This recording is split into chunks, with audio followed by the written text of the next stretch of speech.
SJ Quinney College of Law, and I have been privy to be the faculty mentor of our exceptional student group. They have come from different units. I would not try to introduce them. That's going to take time, and time is of essence. And so as a result, they will introduce themselves and briefly tell you their impressions and something important about what they got from this week-long consortium at Oxford. It has been a life-changing experience for them, and they will share that with you. And of course, we'll be getting more engaged. University will be getting more engaged thanks to Michael Hardman's Office for Global Engagement. And we will then, of course, get the word out. And for that, you have to also keep an eye on the webpage of the Office for Global Engagement, and new information will be updated. We barely finished for this year, and starting next year on, there may be more than one workshop, maybe two, maybe even three, but all that will be put there together, and whom to contact and how to proceed and all that. But just be patient. Things will come up because we barely got started for the next year. Okay? And these are exceptional students, and guess what? They did the very best out of maybe close to 40 students from 5 universities, select groups. They did the very best, and their comments were brilliant, and everybody acknowledged that. And during the closing formal dinner, the Oxford faculty, they mentioned only one university, that's University of Utah, how much they changed their vision and helped them to see, things in an interesting light, and they thanked Utah. So I was really proud of them, and you will get to see how brilliant they are. That's about what I will tell them. I'll tell about them. They'll introduce themselves. And Professor Cheney Ryan, he's the director of this Oxford Consortium, and he is from Oxford, and he has taught at the University of Oregon, Harvard Law School, and Northwestern University before. And also, you will see his good look, and he got that from his father and mother. His father was a famous Hollywood movie star, maybe about 10 years ago. That's way beyond your time. You would not recognize his name because people don't even know who Robert Redford is, because that's beyond their time. Students I'm talking about, okay? And also he served in the military during the Second World War, and he came back with the experience that nobody should be subjected to that. And that anti-war pacifist mindset, Cheney inherited that. Also, that's part of his Quaker faith and tradition, and he blends all of that into his talk. And that's about the time I will take to introduce him. And now it's Professor Cheney Ryan, who will say a few things and also moderate the panel. Thank you again for coming. And we have some seats still available in the front in case you're looking for seats, okay? Thanks.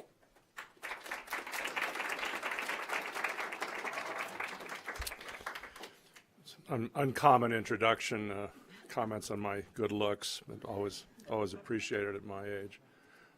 So I am a fellow in the politics department at Oxford, but as you can tell by my accent, I'm from Los Angeles originally. When I went to Oxford, which was about 6 years ago, I was very committed to providing opportunities for American students to come over and work there so that people there could learn from us and we could learn from them. I want to say that it's a great honor to be sponsored by the Hinckley Institute, which is, of course, well known for its works. And I was talking to one of the directors earlier who said that the goal of the Institute is that whatever you're doing in life, politics is unavoidable and you should be involved in politics. And I think that's very much in keeping with what our Oxford Consortium of Human Rights is about, because we're about being global citizens. As national citizens, we're also global citizens. And being a global citizen, I think, in this day and age, begins with understanding human rights, where they came from, how they work, and then what the arguments are about them. So let me just explain a little bit about what we do during the week, and then I'm going to pass it over to your excellent students. The workshop that we do now, and as Mike mentioned, we're adding workshops, so there'll be more opportunities for Utah students. The workshop we do now is an intensive week-long workshop. It takes place at Oxford University at 2 colleges. It's preceded by students doing readings, a common set of readings, and they come to Oxford where they work with 6 or 7 other universities. So there's about 40 to 45 students. It's about 7 different universities come. It's a very intensive week. They arrive on Saturday afternoon. They meet each other Saturday evening, and they begin at 9 a.m. Sunday morning. And the first thing, my role is to make it clear that 9 a.m. means 9 a.m. We don't have much time, and we use it all that we can. The main workshop person who runs it is Professor Hugo Slim. He is from Great Britain, and he is now the policy director of the International Committee for the Red Cross. So that makes him probably one of the 4 or 5 most important people in the world working on human rights with reference to non-governmental organizations. So he actually runs the workshop, and then we bring in different people in the course of the week. And I have to say, the first year we did it, I actually sat through the whole workshop myself. I thought I knew a thing or two about these things, and I found it an incredibly interesting experience. The other thing, though, we do, I always think that a good seminar, a good workshop is a good argument. My idea of a great workshop is one where there's as much argument as there can be. So we try and have as much of that as we can, though, of course, the first goal is to introduce people to the human rights regime, introduce them to Geneva Conventions, international humanitarian law, et cetera. So that's sort of how it works, and we'll have some discussion later on. And I'm going to hand it over to our students, and let me remind you, Pratik, to introduce yourself first. Just say a few quick words about that, and then we'll have some discussion, all of us. Thanks.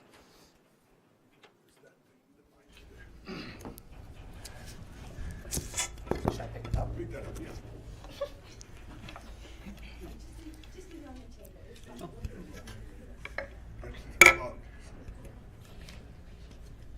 Well, we went to Oxford, y'all, just so you know. We can figure this out. It's okay.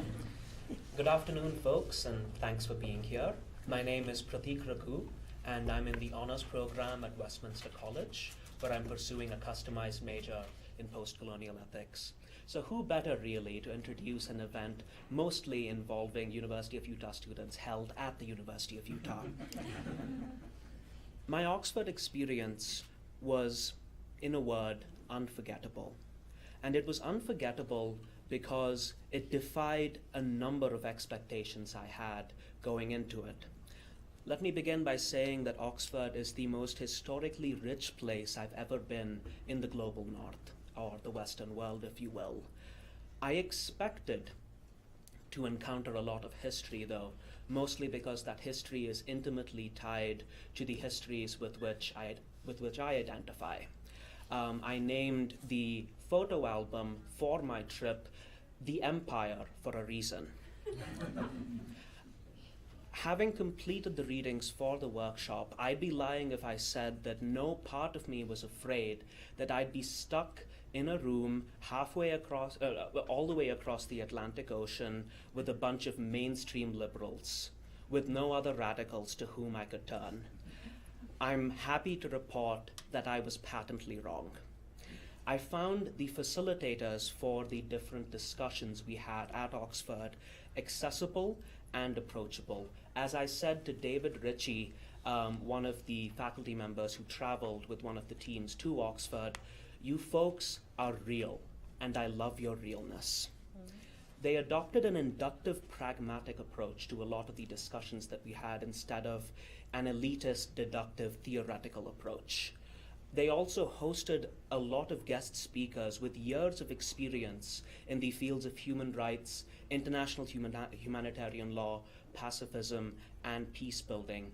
These different persons and the different organizations they represented contextualized a lot of the discussions we had, which tended to frame human rights and international humanitarian law in the abstract. I'm so glad that we were able to make connections to real persons facing real challenges in the real world.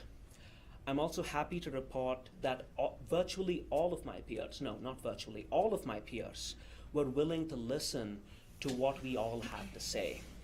They entertained the radical loony who sat in a corner of the room and critiqued just about everything they said, mainly because I think that all of them were committed to causes much bigger than themselves.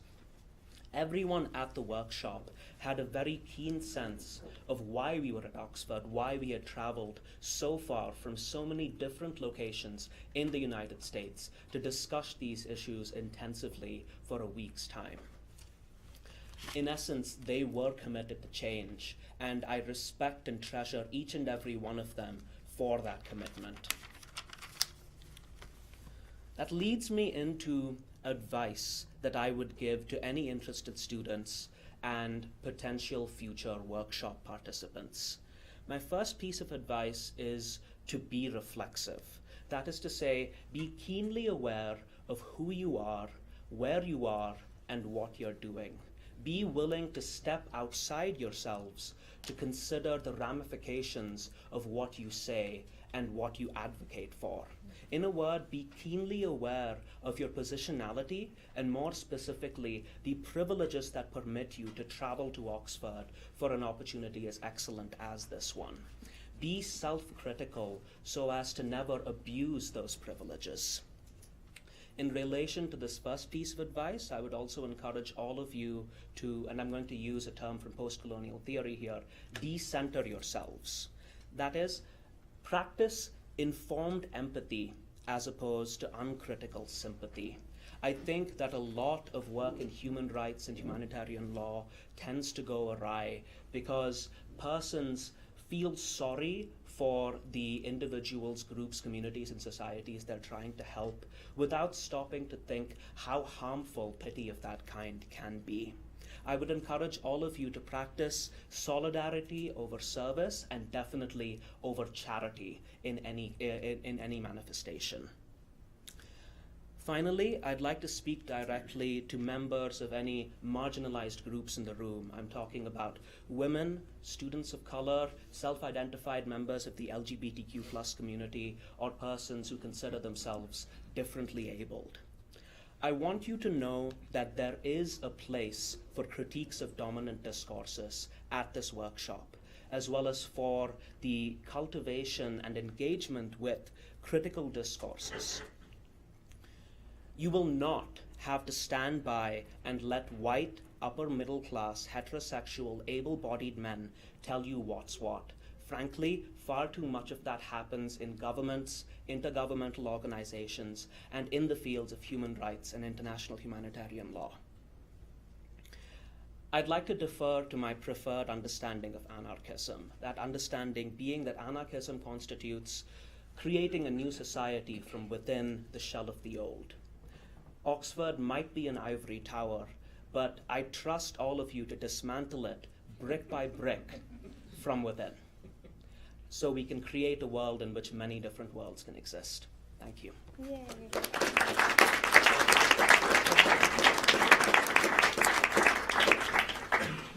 I have to tell you guys that while we were at Oxford, it was oftentimes very easy to lose sight that Pratik was not a participant and one of the teachers, right? So as you can see why, he's very well versed, and he was a great voice to have at that space. So my name is Nubia Pena. I'm from the University of Utah Law School at the S.J. Quinney. I'm going to be a little bit more unscripted. I want to really just speak from the heart, and I want to engage you in just a moment in activity. I do a lot of work with survivors of domestic violence, sexual assault. For the last 10 years, I've been engaged in advocacy with human trafficking. And so that was part of the reason why I was selected to attend the Human Rights Conference, is because I've been doing the work locally, but to now be able to have the opportunity to discuss what that looks like on a global level was truly life-changing. And so with this activity, I'm actually going to have you stand, okay? But I'll give you instructions, though. So I'm going to just ask you a few questions, and if it relates to you, please stand. Please stand if you have ever felt hungry.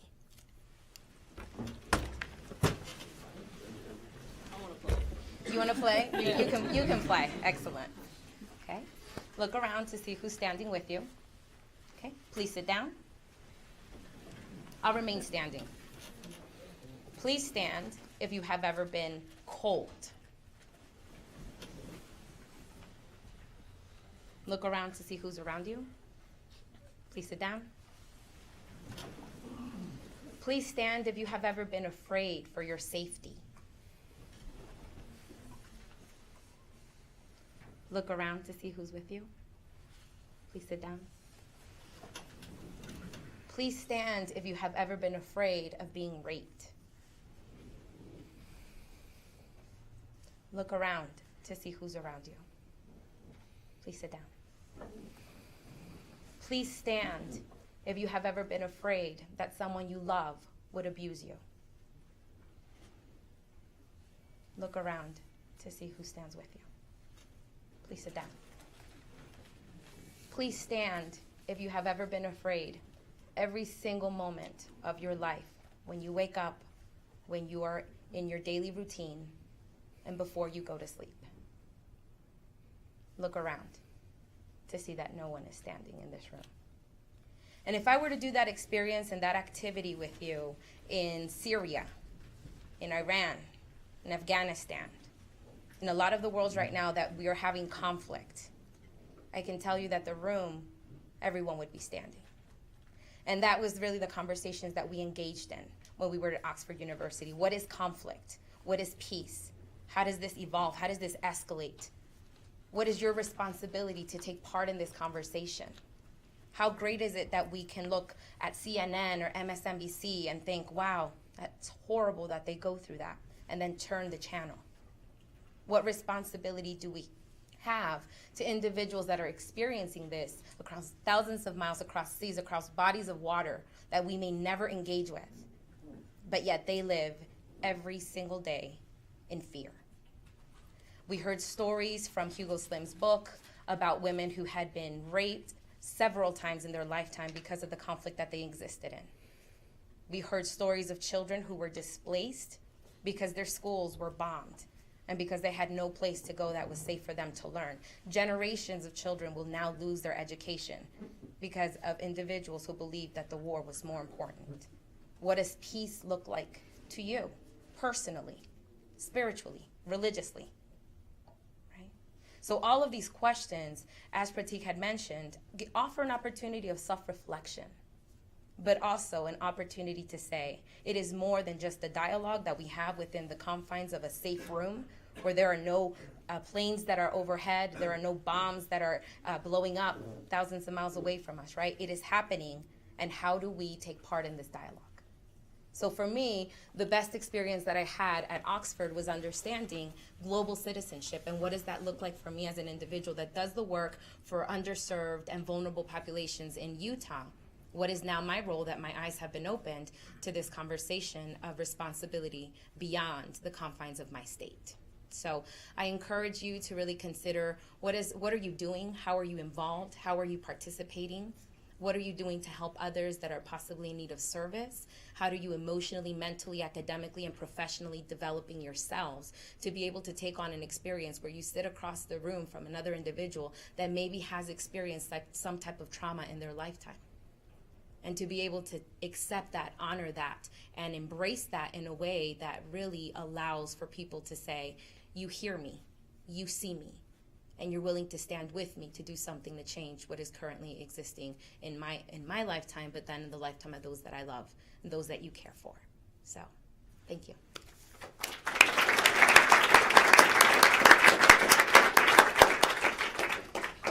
So I'm going to be a little bit unscripted as well. My name is Betty Stoneman. I'm from Utah Valley University. I will probably touch on a lot of the same points that Pratik and Nubia touched on. For me, I am a philosophy major. I am a peace and justice studies minor and an ethics minor.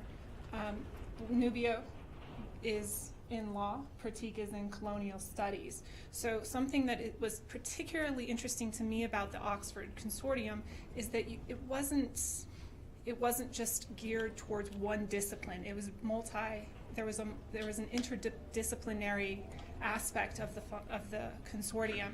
You had lawyers, you had political science majors, you had philosophers like me, and that is very refreshing to go in and hear all these different perspectives. all of these disciplines coming together on one goal. We focused in the consortium on Syria in particular. Syria is, I'm not sure if you're aware of all of the events going on in Syria, but Syria is probably the biggest tragedy this century. There are so many human rights violations occurring right now in Syria. So to have the opportunity to really dig in and study that conflict was incredible. We studied it from many aspects. We studied the human rights law aspect of it. We studied the politics. We studied the theory. We studied the evidence on the ground of what's happening to these people on a personal level, like Nubia was discussing.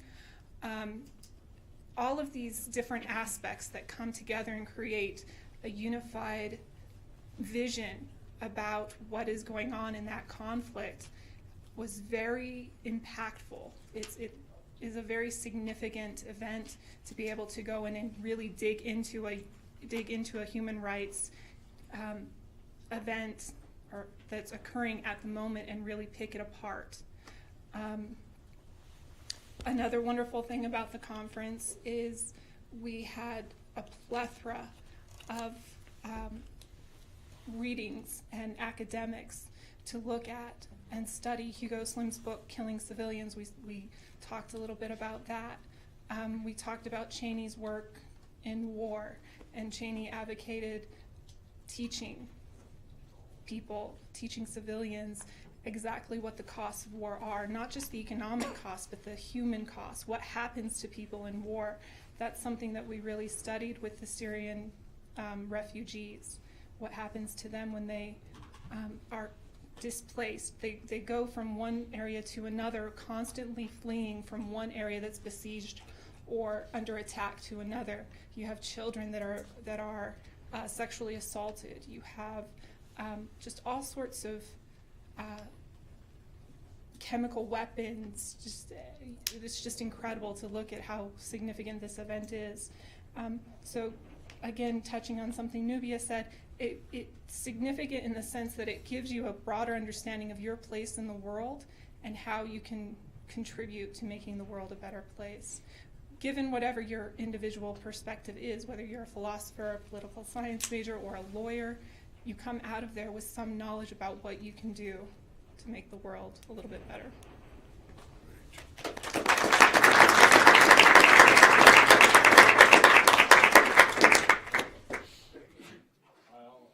I'm Chris Herman. I'm a political science and international studies student here at the U, and I was generously sponsored by the University of Utah Honors College to attend this workshop at Oxford.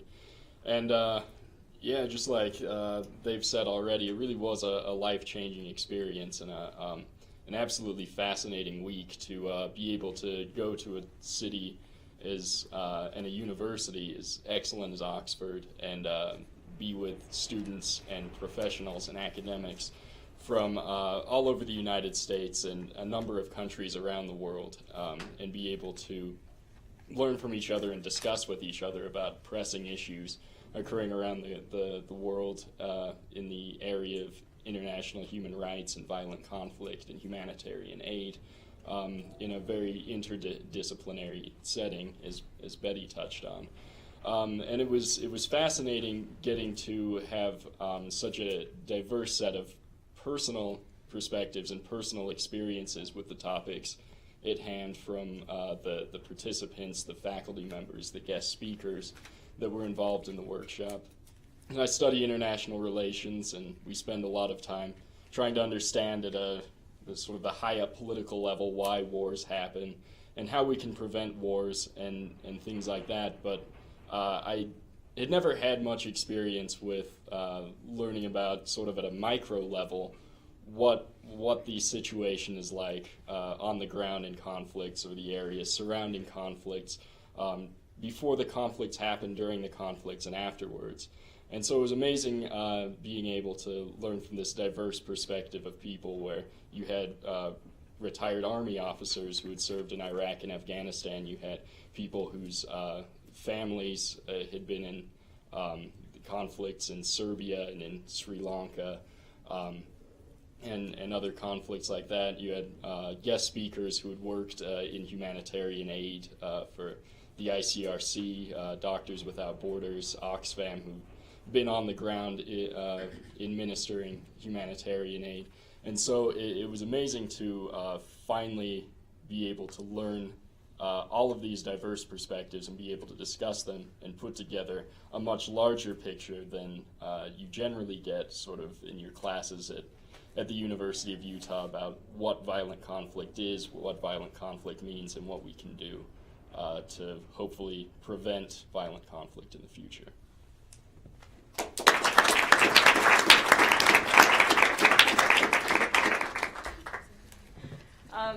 My name is Tanya Bashford. I think it's fair to say I was pretty surprised to get invited to the conference at Oxford. Maybe I'll give you a little bit of background for context. So my undergrad was in education. As political as it gets, I spent 7 years teaching high school. That's my politics in a classroom. And my humanitarian experience was 4 years volunteering for a disaster relief agency back in Australia. So I'm actually a business student from the David Eccles School of Business. So I was kind of a little bit of an oddball in the crowd with all the philosophy students and stuff. It was a little bit of a different background to be coming from, as everyone has a unique background. So my interest heading into the conference was how does business play a role in helping assist to solve some of these issues that we're going to be talking about at the conference. It was particularly interesting to arrive and find that some people thought business had a role to play and some people did not. Some people think business is the root of all evil, which is fine. That's completely fine. So that was the context that I went into the conference with. It was very interesting. I would say it was a first experience for me to be in a conference where we had the likes of these people debating critical theory and all sorts of stuff. Sometimes I honestly wasn't 100% sure what they were talking about, if I'm completely honest, but Chris would explain it to me. But what I really appreciated, what I really got out of it, was that even though all these people had these differing opinions on how these issues could be solved or what was the best thing to do, they were all there for the same reason. They were all there because they had an interest in others. And I suspect that's why everyone's in this room today. You have an interest outside of yourself. You want to do something useful. You want to be productive to the world. Give something back if you feel like you need to give back, or just give something. Depends how you want to word that phrase. I suspect that's why you're here. And I know that was the reason I went as well when I was invited. So one of the questions I kept asking at the conference is probably typical business student. Yeah, but what do you want me to do about it? Like, what can I do? It's great that we talk about this, but what can we do? And so at the end of the conference, we actually made a list of things that we were going to do on Post-it notes, and we stuck them on the board of what actual items that we could actually achieve. And I think you kind of touched on that. Like, what are you going to do with the knowledge that you have, with the privilege that you have, with the opportunities you have? And that was probably the greatest thing I took out of the conference. Also being a business student, I took a lot of great networks and new acquaintances and colleagues out of the conference, which I think will be a benefit to me for many years to come. I appreciate that my perspective is very different to other people's perspective. I'm Australian for one, that makes a difference when you're not an American. It makes a difference that I'm a business student, and I think business can make a difference if leveraged right. It can also make a difference in a bad way as well. So I think what I appreciated was that different perspectives could be leveraged, that I could learn from others, that I could appreciate new concepts that I had never been familiarized with before. Maybe some of the people in this room aren't as familiar with some of the things that we talked about at the conference, but I appreciated how they were broken down, they were discussed respectfully. If I didn't understand, I could ask and no one would think I was stupid, that kind of thing. I was able to ask any question I like of anyone in the room, and it was a really unique experience. I'd say it was a great honour to attend the conference, to associate with people that are like-minded like yourselves, that really want to do something worthwhile and really want to contribute in some way, shape or form. And I think that was a reflection of the faculty that led the conference. They really set the tone an excellent event. That's probably all I want to say at this point. Thanks.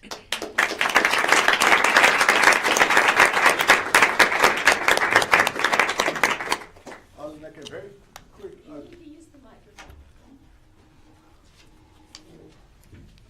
I'll make a very brief comment that I left out in my introduction, which is that the Utah team had 7 students altogether. 5 of them are here, and we had 5 from the EU and 1 from Westminster, that's Pratik, and 1 from UVU, that's Betty. 2 others, Stanford Wells from Law and Lisa Hawkins from Honors. They are out of town. One is doing big things on the East Coast, and Stanford is in. He's abroad, on some military-related business. He was a veteran. Okay, you get to see the brilliance of that. Even Oxford faculty said that Utah students were better than Oxford students, and it's not that they were doing that in a patronizing tone. Other faculty mentors from other schools, they agreed that Utah was the best, better than their own schools. I was very proud. And third point is that it's a very global group we got right here from Utah. Pratik holds an Indian passport from India, and of course, as Tanya said, she's from Australia. Women outnumbered men in the entire group, and that was quite heartwarming. And so Oxford has plans to implement some affirmative action to get more men. I don't know. We're really glad it's that way. That's too much to let you know that. That's excellent. Goddamn men's rights activists. So we have time for questions about the project. Let me, and when we do that, I would ask that we have a mic. So if you raise your hand, try and make sure you have the mic in your hand before you talk. Let me just make 1 or 2 other remarks about the week, because part of it is being at Oxford University, and I think that kind of not only creates an intensity about it, but it really is an interesting place to be. I mean, I quite frankly never been there until I was offered a position there. And the oldest place I'd been was probably Los Angeles before that. And so you're in a university that's thousands of years old, and that really is a different experience for most of us Americans. And there's all this history and all this sort of, well, let me give you an example. Merton College, which is where we actually hold the workshop, is where J.R.R. Tolkien was a professor. J.R.R. Tolkien was the Merton Professor of English, and one of the interesting things was that when I first started going there 7 years ago, I would be having lunch with some of the older dons who knew Tolkien quite well, and it turns out that there's an area in Merton College where in Lord of the Rings the trees come alive. I don't remember the name of it, but actually it's based on these trees in Merton College, so that's kind of cool. You can sort of say, here's this sort of legendary place. And the other thing is we do an Oxford formal dinner the last night, which I also think is really fun because everyone has to get pretty dressed up. But we also use it as a time to reflect on the week. And that's actually my favorite part of it because I'm sort of running around organizing things. The one thing I do that night, which is also fun, is that I bring my Oxford academic robe, which is something you have as an Oxford fellow, and I put it on for everybody and show that I'm real deal, Finally, let me say, though, we really all owe a great debt to the faculty members and administrators at Utah that helped make this. You could see what an incredible opportunity that is. So Dean was sort of the person who put it together.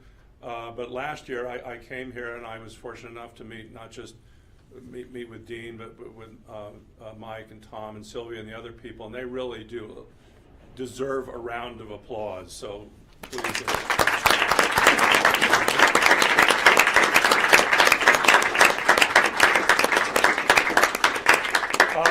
Probably some of the students who were there want to say a few things, but let's begin with some questions or comments. And who has the mic? Okay, good. Hi, my name is Dane. I'm a student here at the U, and I went to a similar conference last February on the Middle East. And when I came back, I was trying to share my experiences with people so they would understand the same experience and knowledge I had, and it was really difficult to reach outside of that group. You have a very intensive experience with certain people, and then everyone disperses, and you can't keep that together. So you're trying to share your experiences of this conference that none of us were at, and there's a disconnect there, and we're not able to appreciate the same thing. So what I'm asking of you is to share something that you can instill with us that can make it relevant to us. What is a message that we can take away in our daily lives to kind of keep alive the flame that you all talked about, because we weren't all there?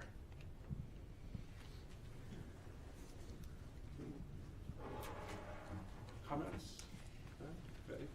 I'll start. Kind of Betty, be sure to speak up too. a running theme kind of throughout the entire consortium was this notion of empathy, this notion of empathizing with the different perspectives of the people in the consortium, as well as empathizing with the Syrian refugees, with the people in which we were studying what was happening to them in their lives. So I think that I would just like to continue that theme. I think empathy is an incredible concept, and I think if you can take away just that notion of being able to empathize with someone else's perspective, whoever that person is, that's something you can do every day in every interaction you have, and that can work wonders in creating a better world, I think. And if I can actually just, I know you didn't expect to come here and get homework, but I'm going to give it, because when you're saying you're genuinely interested in what we walked away with and how this impacted us, the very first night of the conference, we watched the film Pray the Devil Back to Hell. And it's about, and some of you may or may not have watched it. If you haven't, I really encourage you to do so, because it was about the women in Liberia that decided no more war. Our sons are being killed. Our women are being raped. We want this to end. And so it was grassroots movement at the very best. And they collectively were able to unify 2,500 women in a country that was war-torn, and they said, no more war. And so, again, encourage you to watch that. See what it looks like when someone says, I've had enough.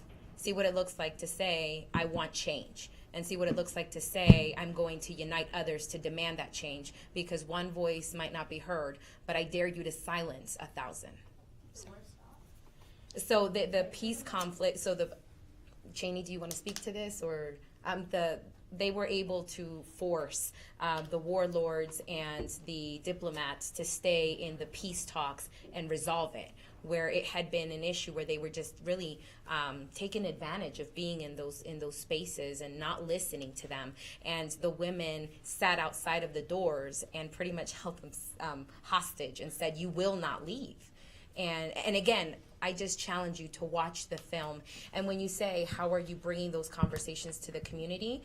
I'm currently in the works of creating a global citizenship conference for high school students to screen the film and then have them do something for their communities to build activism. So it's a matter of finding something that you love and doing something with it. Could I jump in? I'd like to add empathy is nothing short of a responsibility for global citizens such as ourselves.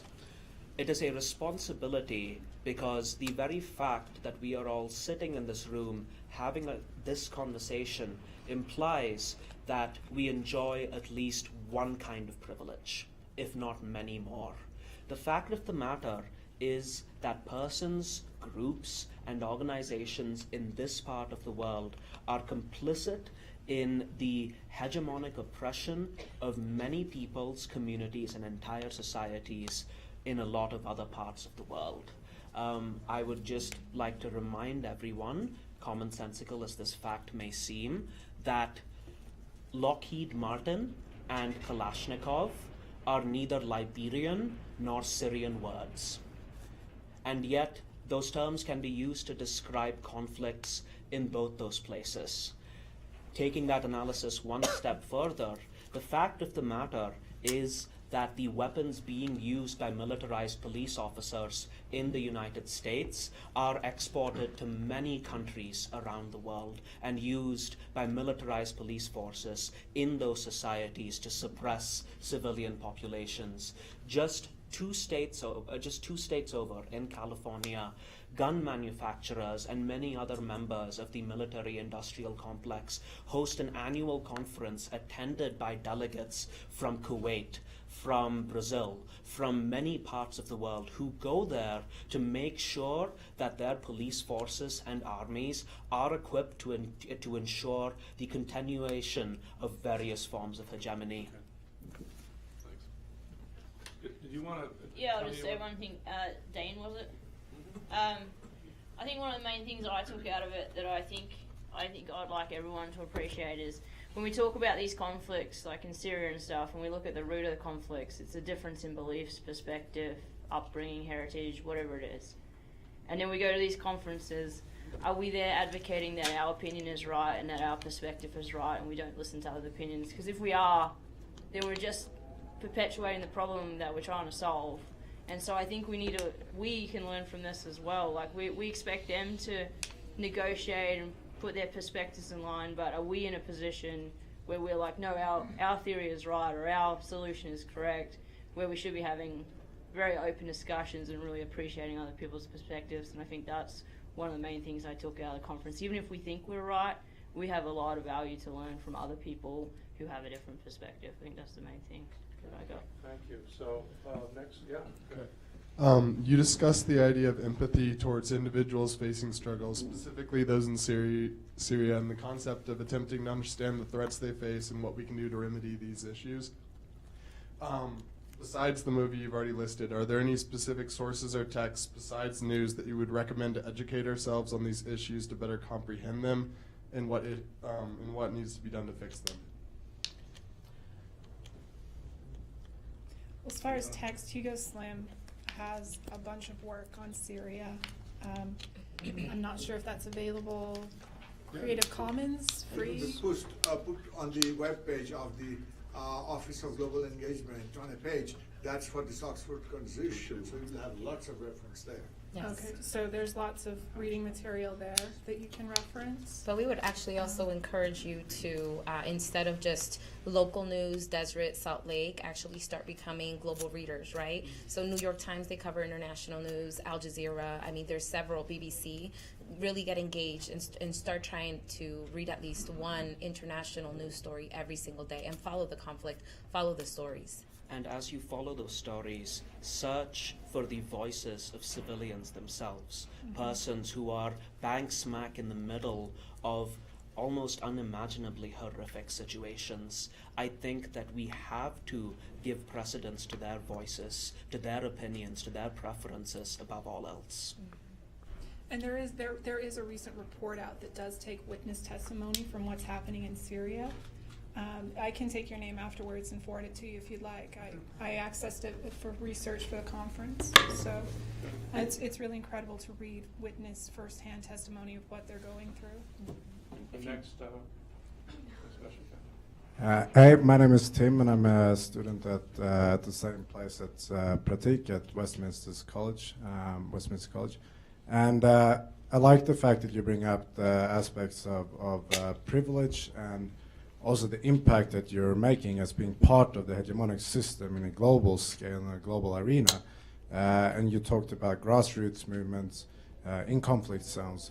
What I'm wondering is about how much did you touch on the fact that there might be a need to involve as much people as possible through grassroots movements in the United States, for example, parts of the world that are perpetuating conflict without really being aware of the implications that you're having being part of this hegemonic system. How can we transfer and engage people more in this nation to take part on a global scale? Let me say, That's a huge question. that's a great question. What's your name again? Tim. I actually think that the how we organize. Janie, can you use the mic? I'm sorry. She's about to tell you. I saved you from being scolded. I think what you're saying is absolutely crucial, but I actually think that the question of how we organize grassroots movements, perhaps in our own community, is a discussion that we have to raise in our own communities. and not with people who are from disparate places in Oxford University. Now, I would say that I think that everyone involved with it would share your sentiments. But part of the reason for creating a consortium of schools that then interact with each other is so that we can talk about how can you take what we've talked about in Oxford and then go back to Utah, go back to Arkansas, go back to the places where they are, and engage the movements there. Because part of the issue is you're going to have different movements in different places depending on where you are. Now, I want to give the students a chance to comment on that, but I was at the University of Oregon before I was at Oxford University, and that was kind of where some of the thinking about this started. And we were very conscious then of how do we sustain that discussion when people get back. And it's part of the notion of how does it not just be a one-off thing, but how do we keep going. But I honestly feel that the imperative is to then ask, what is going on in our own community, and ask questions like, again, what the Hinckley Institute is concerned with about, what does it mean to be political where you are and whatever you're doing. So I sort of jumped in there. I apologize to the distinguished group here. Yeah. And Tim, I think that the issues you're raising go back to what I said about complicity. I think that an important starting point for the sort of cross-cultural analysis for which you're advocating is an analysis of the complicity of governmental or private organizations in this part of the world in the oppression and oftentimes killing of civilians and combatants in other parts of the world. I think that one part of the workshop that not too many folks have touched upon, at least not in any depth, is the final day, which was dedicated to a series of group presentations about the conflict in Syria.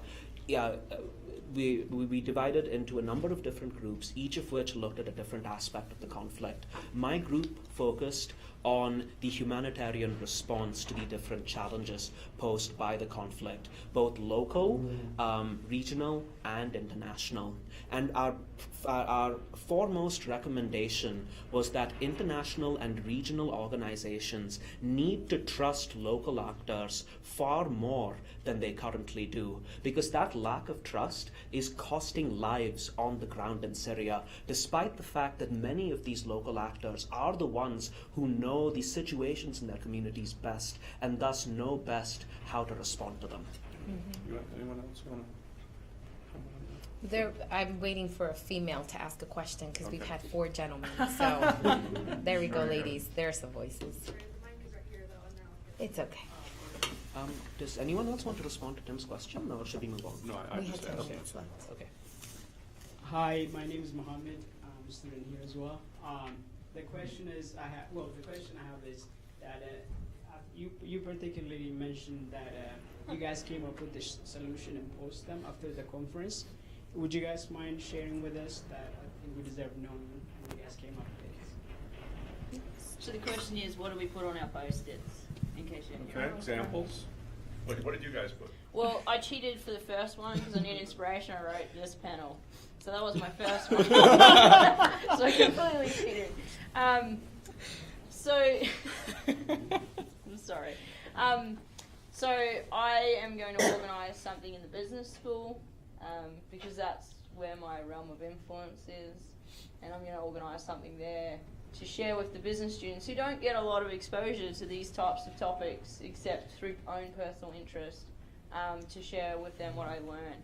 And I really think that some of them will appreciate, I don't know if anyone was here yesterday for Cheney's talk, but I also want to share with them some of the stuff from that as well. So that was one of the things I had on my list.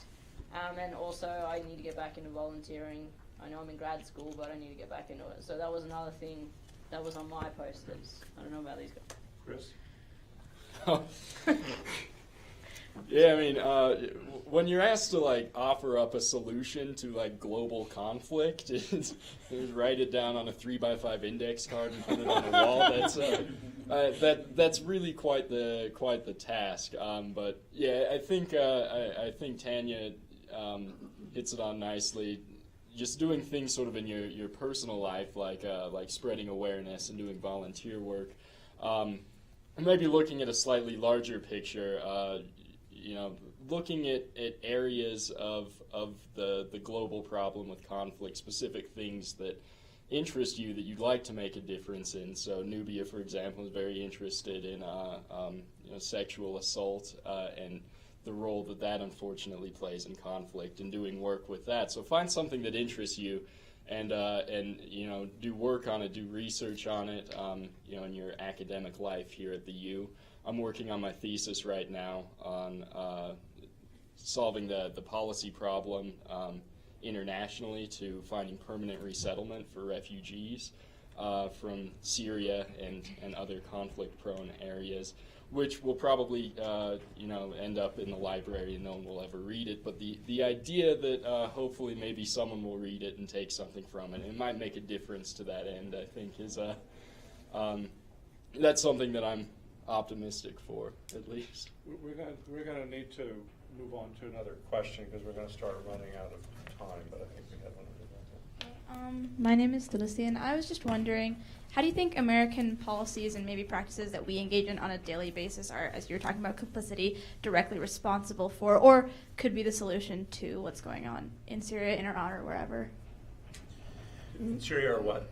Syria, Iran, wherever.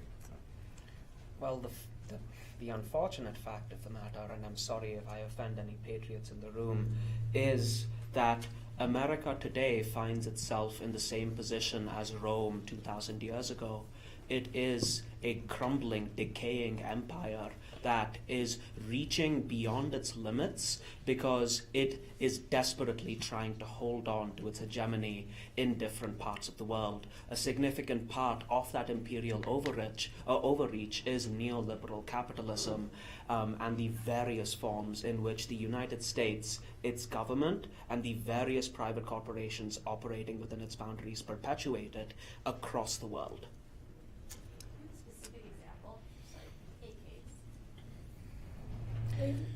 Monsanto is responsible for biopiracy across the world, biopiracy being one of the primary causes of displacement and destitution among the peoples of the third world, displacement and destitution tending to lead to conflict just about wherever these people are. Does anyone else?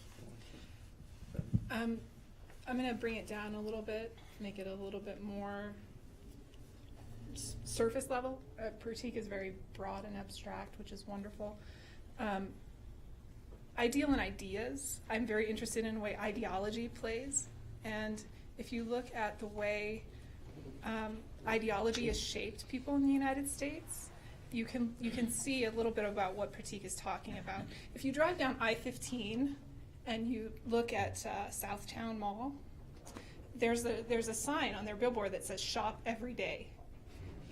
And I drive by it every day, and then one day I noticed, and I'm like, what are they saying to me right now? So I think bringing it down a little bit more concrete is America is a very consumerist society. America is very focused on immediate materialistic needs, and we find complacency in that. Our freedom is freedom to buy. It's not freedom to have knowledge. It's not freedom to go out and do something to help people. It's freedom to buy. So maybe something that we can do is maybe take ourselves out of that consumerism a little bit every now and again, look at alternative forms of media like Al Jazeera, and start thinking about how maybe individual actions we do can have broader social implications. And going right along with that, when you're talking about personal responsibility, I'm talking about even as simple as knowing where you shop and what food you're eating. So I would encourage you, another piece of homework, look into the Fair Food Program. So that is work that is being done currently where they're trying to ensure that there are safe work conditions for individuals that are farm laborers, where sexual assault was rampant, and because of the policies that were implemented by the Fair Food Program in Florida with the tomato plantations, sexual assaults have been reduced by 100% within a two-year assessment. So that's the type of stuff that you need to start involving yourself in. Where am I buying my food? Where is my clothes coming from? What am I consuming? You need to be more than just consumers. You need to be citizens. Can we need to, I think, wrap. We had one question, and she has been I'm sorry. the whole okay. time. Good. Okay. One more question. I see you. Brilliant. I see you. Thanks. Thank you, sir. Hi, my name is Jessica Arthurs. I'm an international and Middle Eastern studies student at the University of Utah. I was wondering during this particular, you said you focused on Syria a lot. What did you maybe learn about the conflict in Syria, maybe certain human rights abuses or certain political conflicts that you weren't aware of that you became aware of after the convention? Thank you. Quickly, because they want to wrap it up anyway. To be able to understand it, particularly when we had the opportunity with our small groups, we were able to take a very large conflict or very large issue and break it down and understand, like Betty and I worked with the citizen population, the civilians, and how is that an issue that is being drastically impacted by the conflict. So we were able to separate that into children, elderly, vulnerable, displaced. What else did we look into? I think that's about it. Yeah, and then besieged. Right, and then also being able to have individuals that were well versed in the various parties that played. You know, for all we know, some people are just like, oh, it's just who are the main parties that we learned about?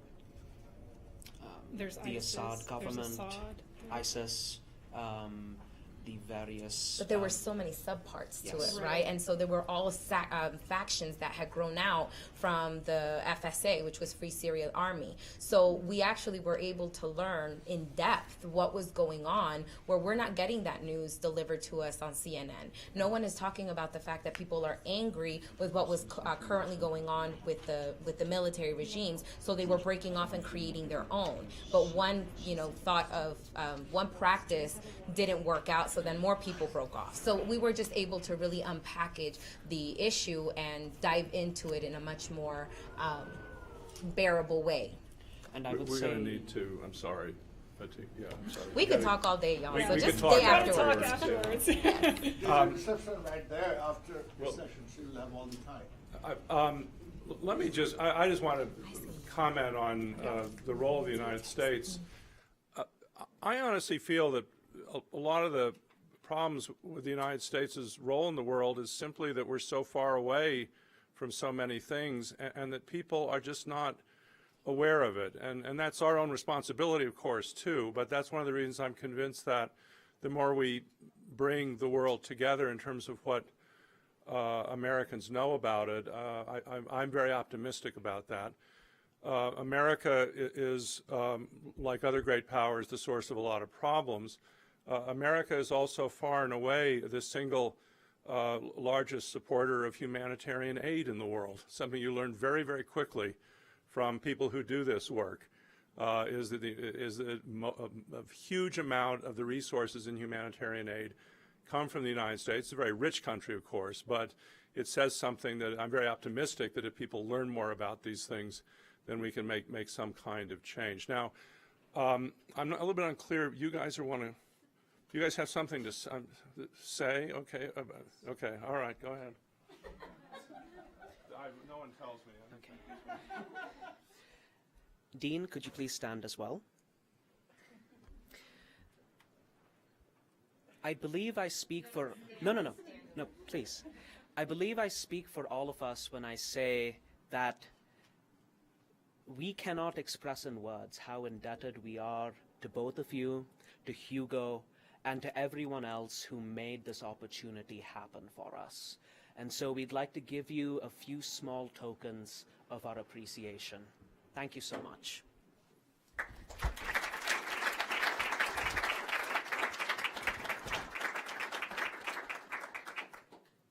What's for you, Dean? It's my lunch today. I'm intrigued to see you eat a paperweight, but... And Cheney, that's for you. Very good. And would you mind accepting Hugo's gift on his behalf? Of course. Okay. Great. Thank you so much. Thank you very much. So I think that's the end of a formal part of the program. We'll be hanging around afterwards, and they have some great cookies back there for everybody, so we can talk about these things some more. Thank you very much.